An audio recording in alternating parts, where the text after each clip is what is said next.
Welcome back, everybody, and we are here at Emirates Stadium with another episode of The Dispatch. I am Frimmy, and I'm here once again with club reporter Josh James. How you doing, man? I'm doing well. Episode 2. How was episode 1 for you? Oh, it was great, man. Come on, I always have fun when I'm with you. Yeah, man. it was good, wasn't it? And we've got to thank everyone for tuning in because we've had some great feedback, haven't we? So, yeah, man. I've been seeing the love out there. You guys really enjoy what we talk about. Sometimes it's absolute ramble, but I feel like you feel like we're rambling. Yeah, but I feel like they're enjoying it a little bit. Hopefully, someone's enjoying it out. We're going to be hearing from Arsenal women's captain Kim Little, head of a huge weekend for Arsenal. Yes, women. we've got Chelsea next on the weekend, so The that's big going to be one. a really, really big game. Of course, you got back from Prague as well. So. Yeah, we'll have a little look back on the week so far as well. Yeah, another good win in Europe. 4 wins out of 4 in the Champions League. No goals conceded. Clean sheet again, ole, ole. Yeah, come on. Love that. So, yeah, we'll look back on that. There's lots to get through, isn't there, this week? There is loads. So I feel like we should get into it.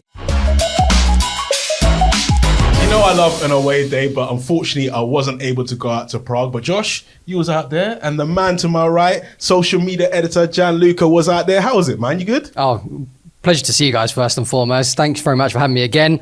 What a trip. Everything went for us. Massive 3-0 win. Able to keep our clean sheet record going. It was just the trip of dreams, really. I feel like people don't really know what happens when we go away to European nights or even away from home. And you guys had the privilege to go the other day. How was it for you guys? Did you enjoy it? Yeah, I mean, these trips are always good because you get to you're really living with the team for a couple of days, and it's so full on, isn't it, Jan? So tell us a bit about it because you're right at the heart of it all with getting the content. Yeah, we both are really. It starts the night before, the day before we get the plane with the players. We all travel with them. What was the plane food this time? The plane food. Yeah. I think we had sandwiches. I think it was sandwiches on the way out. Right on the way there. So what happens is the players have come straight from training. So they train in the morning, which is open training. So you might see the footage of that broadcast everywhere. And then it's straight to the airport, straight on the plane. So it's quite a light meal on the way there. I know this is obviously your priority. You want to know what's served up on the plane. That's what I'm there for. It's always a highlight when you go and get it. We do. Yeah. And then it's full on when we get there. So straight, we land at the airport, and it's always one player and the manager will go straight to the stadium for the pre-match press conference. We'll follow that. We'll go and be there in attendance. We'll record it. We'll get it out on our website first and foremost. Every word from Mikel Arteta, and then also the interview that the player will do was Leandro Trossard this time. So he was given insight into his role. You know, he's just celebrated 100 Premier League appearances for the Arsenal as well in such a short amount of time. Me and him actually started on the first week at Arsenal. He was my first player I ever interviewed. Yeah, that was a good time. Yeah. Who was your first player that you interviewed? I remember the first player that I interviewed. It was Dennis Bergkamp. Oh, that's a good one. Oh, really? I was thrown in at the deep end there, wasn't I? First week interviewed Dennis Bergkamp and Arsene Wenger. So from then on, I thought, if I can do that, then I'll be okay. Yeah, man. Has there been a player that you've interviewed? You're like, oh my god, like I'm talking to this guy, like it happened with me with Arsene Wenger. Yeah, when there's some players have got an aura. Yeah, some people have got an I think aura. he was doing his documentary, and I remember the routine was I was going to speak to Mikel. I've spoken to Mikel before, Edu, and then it was Arsene at the end. So I prepared myself. Okay, I've spoken to Mikel before. No nerves. Edu, he's always great to talk to as well. But then it got changed, and I got Arsene first. Oh wow! And yeah, I asked him my first question, and I'm not gonna lie to you, I don't know what he said. The aura of him. You were just taking it all in. Yeah. And then it got to my second question, and was it the same as the first? No, it might have been because I went to tell it, and I was like, you know what, I've forgotten. I'm sorry, I forgot my question. Can I read? He goes, yeah, go ahead. So I gave him the second question, and then I remember at the end of it, I think I asked him a question like, what would your older self tell your younger self? And he gave me the question. And I was like, to be honest, mate, you don't look at you aged the wing. And he goes, you look good too. I've not washed the jacket. I have not washed the jacket. I've kept it forever. Obviously, I had the first few weeks when I started, the team was just legends. It was the 01-02 season, and it's like, there's Patrick Vieira, there's Thierry Henry, and there's Robert Pires, and it's like, you soon realise, I mean, and that's the great thing as well about travelling with the team. Yeah. You see them how they are relaxed because there's no one around. It's just us. It's quite a small group. And then after, we'll talk about it, but after the game, they all so relax and everyone's happy. Obviously, we've won. They'll just listen to the music, and it's just like, really good vibes, and it helps relax you because you're like, it's not them and us. Yeah. We're all together, all one team. That's why when we got on the plane, didn't we, to leave? Mikel Arteta gets on first. He comes down, says hello to everyone, shakes everyone by the hand. So do all the players. The players, when they're walking through the plane, they do come and speak to us. It does help with things like that. Yeah. So then, so that's the first night, and we spent quite a long time turning around the content, getting it out with the time difference as well. And then we have sort of the rest of the night to ourselves in the team hotel. Was there anything else behind the scenes that you guys ran into? I think like the day of is quite like a chilled one as well, especially when we're waiting until kickoff. We get there quite early before games, primarily around 3 hours before kickoff, just because we can get a lay of the land, see what the ground's saying, where the press conference is going to be taking, where we normally sit in the press box, but you would sit pitch side as you normally do, and capture goals and interact with our players as well. But myself and Josh would sit in the press box, so it's trying to navigate your way around the stadium, especially in Europe. It's really different. Every single way you go, it's either a really small stadium or a massive stadium. We've been to the Bernabeu, we've been to the Parc des Princes as we were last season, but like the Fortuna Arena, or the Eden Arena as they call it, because UEFA have these stipulations that you can't have certain sponsors that you can say. So when we talk about our stadium here, it's Arsenal Stadium on a Champions League night. So I think, it's obviously lots to get into. Team news is obviously something that we get reasonably early from our communications team, but because we have to prep all the graphics, we have to prep everything that comes with it, the copy that goes out, making sure that you don't get things incorrect, because sheets come through to you. You need to triple check, quadruple check your work and all that. Get the team news out 75 minutes before kickoff, and then we're getting as much content as we can out. Josh is pulling together bits and pieces on .com, especially if the statistic-based pieces.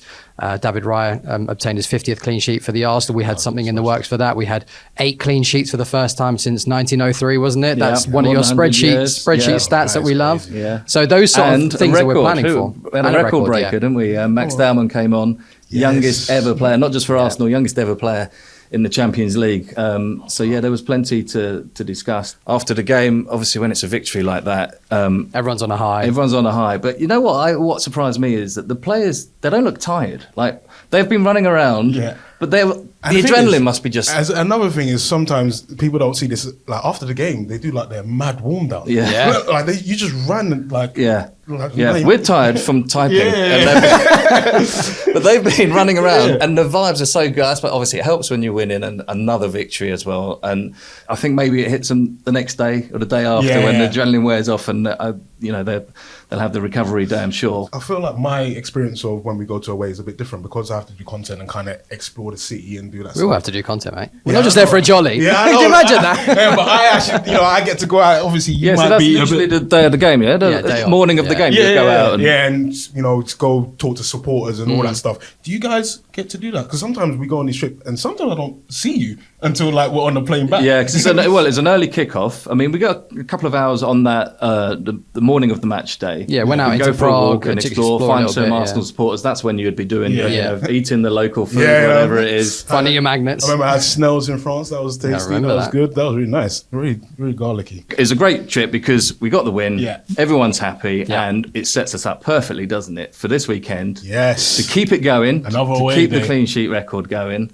and to keep the win going. And you'll be there this time? Yes, I'm off to Sunderland. Yeah, Sunderland on Saturday. It's going to be the first time I'm going to that ground stadium of light. I think it'll be the first time for yourself as well. That's going to be, it's going to be... It's always good to tick off a ground. Yeah. There'll be a lot of supporters who would have done all 3 trips this week, or we'll be doing all 3 trips. And it's a lot of travelling. I mean, they're obviously having a great time. They're enjoying it. We could hear them, couldn't we, all night? I've got to give a shout out to them, because they were loud the whole way through. I think because they had the tifo and everything with the Prague fans, it's quite a noisy atmosphere. But I feel like our supporters really drowned out their noise, which is brilliant. And there's only like 1,500 of them, really, when you look at it. Because it's such a small stadium, only like 20,000 capacity. So for them to make that noise all the way through the night, and you sort of like kept behind at the end of the game as well, because they have to let the home supporters go first, and then they're singing on into the night. We could hear it in the press box, the press conference room as well, listening to Mikel. You can hear the players can hear it. They're doing their interviews and they can hear it. What I loved is, of course, it must have been, was it cold? Because I saw the home support. It was pretty cold. They took off their shirts, and then the Arsenal supporters were like, "Oh, we're joining in. We're getting involved." It was too cold for that. Let me tell you. But so when you go to Sunderland, will you get the chance to meet supporters up there as well? Oh yeah, before the game? Of course. When we go do away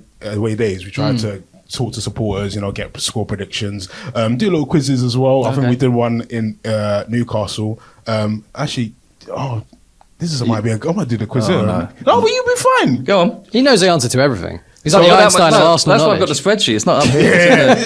It's on the sheet. It's on the laptop. Dennis Bergkamp, special goal against Newcastle. Yeah, it was a cup game, right? Yeah, no, against Newcastle. Oh, against Newcastle. Sorry, he did one against Sunderland. I was thinking of. Yeah. Who scored the second? Oh, was it the second? Yeah, who scored the second? Oh, in the league game. Yeah. So that was more than 20 Perez, years ago. he flicked around a player. I've got, what I'm thinking of, what was on the cover in a match day programme the next game. That's how I remember these games. I think it was a Sol Campbell celebration we had on. Do you agree with that? I think it was Sol Campbell as well, yeah. Sol Campbell, yeah. That's one of the questions that I asked. And then how many people knew that? It was like half and half, to be fair. Yeah? Yeah. It's a long time ago. But then I feel like some people, you give them a clue when you're like, oh, it's a defender. Like, okay, yeah, Sol Campbell. Yeah, it must be. There's only 2 or 3 that it could be. So they go straight for that. But yeah, we quiz the supporters up there in Sunderland as well. I'll be behind the goal, getting reactions. You will be getting as reactions. well. Hopefully handing over the player of the match trophy, which is something Yes. you typically do as well. I We get a love little tidbit with the players, you get a bit of interaction. It's a really nice moment for you to do that. But you did drop one the other week, didn't you? Which one? Bukayo Saka. Bukayo Saka's player of the match trophy. Oh, you saying dropped one? I thought you meant like drop one as in we dropped one recently. No. Oh yeah, I did. Why are you letting people know I dropped this award? That was supposed This to is the behind the scenes stuff that everyone wants to see and listen to. And he said he's going to hold that to me forever. So none of that this weekend. None None of that this weekend. Hopefully a big result again for the Arsenal because it would be 9 games in a row for us to win and potentially with another clean sheet. That would be a record-breaking stat as well. That would be the first lay time. this now in the spreadsheet. So it'd be 9 clean sheets, 9 games without conceding in a row. Obviously, one against Newcastle, so it's 10 wins in a row, and this would be the 11th. But it would be 9 clean sheets, never been done before. So let's hope we haven't jinxed it. It's time for Content Corner, and we are here with the main man once again. Gianluca, what can we expect this week? Yeah, we had the Christmas film launch this week. Don't know if everyone saw it. An amazing film that we've got going out on our channels, and the Christmas feeling is already starting. We're going head to head with all the big brands that go out with their Christmas advert every single year. But I think we've topped a lot with it. It was a really nice little piece that we had a young supporter getting lost at Emirates Stadium, which was cool. And then Bukayo Saka makes a lovely little cameo at the end. And if you haven't seen it already, head to our channels to go and watch it. Please, it's some good content. Club Day as well this week. Got a Club Day this week. So we've spoken about Club Day. People, I think, know what Club Day is. They have. There's Women's Club Day, Men's Club Day, both this week. Both this week. So for the Men's Club Day, we've actually got a live from N5 inspired segment that you host every single week. So I don't know if everybody knows. We've got Live from N5, which is a match day show that goes out ahead of every single home game from a men's perspective. And it is an amazing show where we have so many special guests. It's great. Not only footballers. We had John Bon Jovi the other week. Oh, yeah. Do you remember John Bon Jovi being on there? He was everywhere. He was everywhere. Yeah. How did that come about? He's the Arsenal family, isn't he? He's a gooner. Really? That's how it came about. He wanted wanted to be there. Yeah, so people like him going to be on there. We have games. We have a segment that you do. Talk to us a little bit about your segment. You're going to be filming it this week. Yeah, so it's just our version of Live from N5, but we just do it on Club Day. We get the players to come in, have a little chat about how their week's been. Obviously we're well into the season, so they've got stories to tell us and stuff like that. And then we play games, get to know them a little bit. And yes, it's all fun. I do that with Nicole. Yeah, Nicole Holiday, who absolutely smashes it. And yeah, it should be an interesting. I think the other day we did a women's Club Day as well, which I really enjoyed. But we also got Beat the Arsenal Player that's going to come out. Yeah, Beat the Arsenal Player with Miles Lewis-Skelly is going to come out. If people don't already know, we have 3 Arsenal supporters pitted against one Arsenal player. We had one with Beth Mead that went out on our channels a couple of weeks ago for the women's. They get to test their knowledge with Arsenal players, get a prize at the end as well. So it's a really nice feature which sort of brings a togetherness of players and supporters and really showcases that really amazing feeling that we've got around the club at the moment. I love that. Do we have anything else coming up? So we've got a couple of Colney Carpools coming. We sort of teased those last week. We've got one with Ebbs that's going to be dropping during the international break. We've got one with Chloe Kelly as well for the AWFC contingent. We've got something else on coming, hopefully post Sunderland. Should be this weekend, if not on Monday, which is Ebbs's Let's Talk About, where he talks about chess, which is absolutely class, by the way. Yeah. So good. We actually got a little teaser for Let's Talk About. Let's check it out. I haven't played Zubi. He can play, yeah? If I know he told, no. Yes, no, I was told he's serious. And I was told he was playing from when he was young as well. So he's like, I don't think I want to face him. No. I'll leave him. That's the thing, you don't want to call people out. Then when you get smoked, it's deep. But it is getting popular, man, and I like that as well. It's something different, something that people maybe wouldn't talk about or express that they're interested in it. So yeah, it's definitely something that's a bit of a hype now. It's a big week for Arsenal women, back from international football and back with a big game on the weekend. Yeah, back here at Emirates Stadium for the big one, and we've got the perfect person to tell us all about it. Go on. Arsenal women, content producer and writer, Emma Holbrook. Hi guys, thank you so much for having me. Come on, it's a pleasure, man. It's a family, man. We're just hanging out. I absolutely love it. So, yeah, it is a big week for the women. It is a huge one, yeah. We've got Chelsea on Saturday. You know, all games are big games. The next game you play is the biggest game, but this time... Yeah, I feel like whenever we play Chelsea, I mean, at the start of the season when the fixtures come out, that's the one you look for. And in the position we're in, dropped a few points this season, and we're looking up at them, which is not the position we want to be. Yeah. But a victory at the weekend, and we could go to within 2 points. Is that right, at the top of the table? Yeah, absolutely. I think that's the beauty of the WSL. There's fewer opposition, so it means, you know, one game can change the course of your season for worse or better. But I have a good feeling on Saturday. Yeah, so obviously you know the team very well. You've been covering them for a while now, and writing for the matchday programme, interviewing them, and across social as well. Tell us a little bit about what it's like, what your day-to-day job is, and how close you are to everyone there.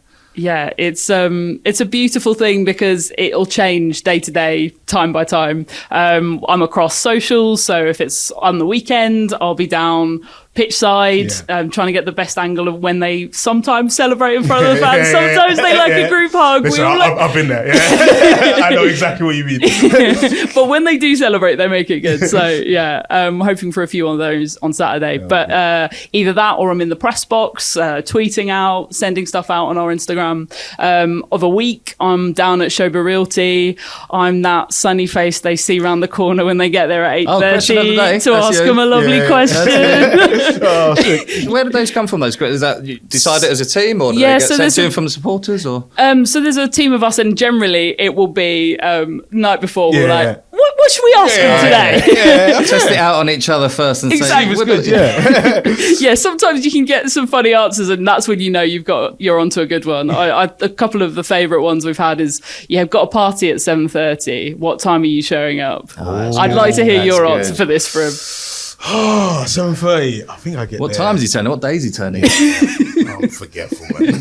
I might forget there's a party. What? It's your birthday? I have a birthday, man. Sorry, I couldn't make it. A couple of the Germans said like 7:30 on the dot. Yeah. Kate McCabe said 9 p.m. Yeah, I might be like 8:30. That's really late. Yeah, I think. But sometimes I go late, so I can leave. Depends if it's a party I want to be at. Yeah. How well do you know the person? As well? It depends on the relationship as well. Does, What's yours? Well, if I want to be there, which probably I won't be, but if I do want to be there, not inviting you to any parties, Josh. 7:30. I think I'm with the Germans there. Yeah. It says 7:30. You going to help set up? No. I'm being invited to the party. I'm going to turn up at 7:30, have the snacks, have the drinks, and then leave. That's what you invited me for, the vibes. Absolutely. So tell us a bit more about as well the matchday programme, because you're obviously involved in that, and who have you been speaking to this week? So, every home game we have a matchday programme where we'll have a feature with one of the players. This week I spoke to the one and only Kim Little, Arsenal legend. Yes. And we'll also feature one of the academy players. So the Arsenal Women's Academy is really coming up in terms of profile. So it's really nice to hear from the girls and see how they're getting on. And I also chat to Renee every single programme as well. So. Yeah, cool. So I mean, Kim Little is, you say legend, she's a true legend. She's a spreadsheet legend as well, because she's up there in terms of appearances. So Troy fills up the whole section. Her career is crazy because it spans basically different eras, doesn't it? 100%, From when she started and to what it is now, and to still be the player that she is in the game at the moment. I mean, I think she's third in the all-time. I believe so, yeah. Behind Bernie and who is the second? We're going to put under the spotlight there. There's a spreadsheet, man. So can I get a spreadsheet? Yeah, it was one. Is Kira Grant second? Oh, it might be. Yeah. It's, and actually, there is a story about the women's stats because of the history of the club. Yeah. The stats weren't really basically counted, and even as far as team sheets, when it was an amateur game and when it was just first starting, back in the late 80s, isn't it? The Arsenal women, those stats just weren't kept. So it's been a bit of a project of myself and a few others at the club to try to go back, and I've spoken to Vic Akers and said, go into your shed, get out all your all your team sheets and everything, because I want to try and collate it and actually get the right numbers so that we don't forget the players that went before, because 100%, it's so important. WSL, all the stats are there. We know who the leading scorers are. You've got players like Nazball from the beginning and Marianne Spacey, who scored tons of goals. I mean, Arsenal were winning the league title more often than not. 108 games unbeaten. You Yeah, think I the men remember are that doing era all as right well. with 49, but We smashed that number. The numbers are crazy, and they're not talked about enough because they're sort of not out there. So we have got a little bit of a project going on that people can help us with. If anyone out there, you went to a game and we ain't got it. anything, because we're trying to fill in the gaps on those missing years. But and Kim Little was a part of that team as well. That you said the famous unbeaten team, and has been here for a long time, on and off. Couple of spells, but should we take a listen to a bit of that interview? absolutely. She's previewed Chelsea, so let's hear. Oh, let's do it. Do you think the team has changed at all after winning something like that? You're always evolving, or you're always trying to, because the game moves fast and you come up against different challenges. Also, the league in England is very competitive now, so you need to keep being better and more efficient in what happened the year before. You can use those experiences to help you, but you need to come back in and just put in the work. For something like Chelsea, how does that feel to play in this ongoing rivalry that we have with them? Do we get especially fired up for this one? It is a really special occasion, and it's also been created for their history in the game and also ours. Playing against a high quality team like Chelsea, it does have an added element to it in the sense of the occasion, for sure. But I suppose our approach is very much the same in how we prepare, and the detail that has to go into it, and the understanding of what we're coming up against.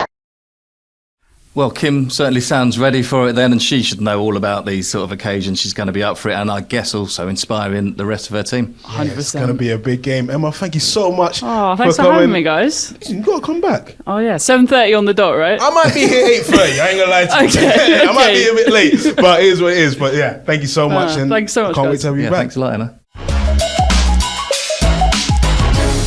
Obviously, there's big talk about this defensive record that we've just equaled. We could break it on the weekend. That's right, 8 games in a row now without conceding. It's an incredible run, because it's matched a record that has stood since 1903, a club record. Oh, wow. And one away from being the best defensive record ever in the history of the club for clean sheets. And David Raya as well got a milestone. He's on the spreadsheet this week because it was his 50th clean sheet, and he's done that in just 110 games, which is brilliant. The best ratio of any goalkeeper in the club in the history of the club to play at least 50 games. Who's first? Who's first? Who do you think? Legendary goalkeeper. Oh, it's got to be David Seaman then. David Seaman. Yeah, he's kept the most clean sheets. But in terms of games per clean sheet, David Raya is right up there. And it's not just him; it's the defence. I mean, it's not just him, because sometimes there's not a shot on target. Yeah. I mean, he's obviously involved in with his distribution and everything, but it's the defence and the midfield and everywhere. It starts from the front, doesn't it? How hard they work. He's got to be one of the best defensives we've had for a long time. When I was watching the game, I remember them talking about how good we are when we don't have the ball as well, getting the ball back and make sure our shape is all great. So even in the last minute at Burnley, you see it when we've got a corner. They break and everyone is coming back. Injury time, we're 2-0 up and everyone is getting back because they're so desperate to keep that clean sheet. And you can see how they celebrate a clean sheet as well at the back. 1998-99 was the fewest goals we've conceded in a season, which, I mean, Chelsea broke that record eventually. We had, I think it was 17 goals we conceded that season. So Chelsea have got the record at the moment, it's 15, which we're gunning for, we're on track for. But it's all about winning trophies, isn't it? And you think back to the great defences we had, the Invincibles. Sol Campbell, Colo, Torre, and in fact, I was interviewing Sol Campbell a couple of years ago because we were talking about the Invincible season. It's the 20th anniversary, wasn't it, a couple of years ago? And he said, people don't really remember, he didn't play in that game at Old Trafford where Van Nistelrooy missed. Because his father had passed away that week, so he wasn't playing. He was watching it at home, and he said he felt so in tune with the team. And he said, spiritually, I was among them. When they missed that penalty at the end, the way that all the players celebrated, I was there, and he goes, that had a massive effect on me that season. and I didn't even play in that game. Oh, wow. It just goes to show that it's a sort of a momentum thing, and the players who aren't involved don't feel like, I'm not involved, I'm not playing. They feel like, this is something we're all doing together, and I think you can see that on the pitch at the moment. Any more stats on your spreadsheet that we should know about? Well, maybe just a word for Bukayo Saka, because he scored again in the Champions League. 4 consecutive away games he scored in the Champions League, and that's not easy to do in Europe. He's got 18 goal involvements already in the Champions League from just 21 games. So he's moving up the charts at the moment. Oh, absolutely smashing it. Listen, that's enough stats, man. You're always overflowing, stats. man. There's always You're overflowing me. Hopefully we can add one more on the weekend. Absolutely. Another episode of The Dispatch done, and that was a great episode, man. I loved it. Yeah, I loved it. Another busy week. Lots to talk about again. And what we want to hear from is everyone out there who's tuning in, listening, watching on YouTube. Put your comments in. Got any questions for Frimmy and me? Then we'd love to hear them. Any comments, questions, what they want to hear about? What do you reckon people want to hear about? I mean, you've got a huge catalogue, so they can ask you anything. The catalogue. Yeah. The spreadsheet. They want to hear about the spreadsheet. But I feel like you've got a catalogue as well. Yeah, I might have, yeah. Love that. Guys, listen, if you're not subscribed, make sure you subscribe wherever you get your podcasts. And if you want to get the full episodes, head to arsenal.com or the official Arsenal YouTube. So until then, we'll see you later.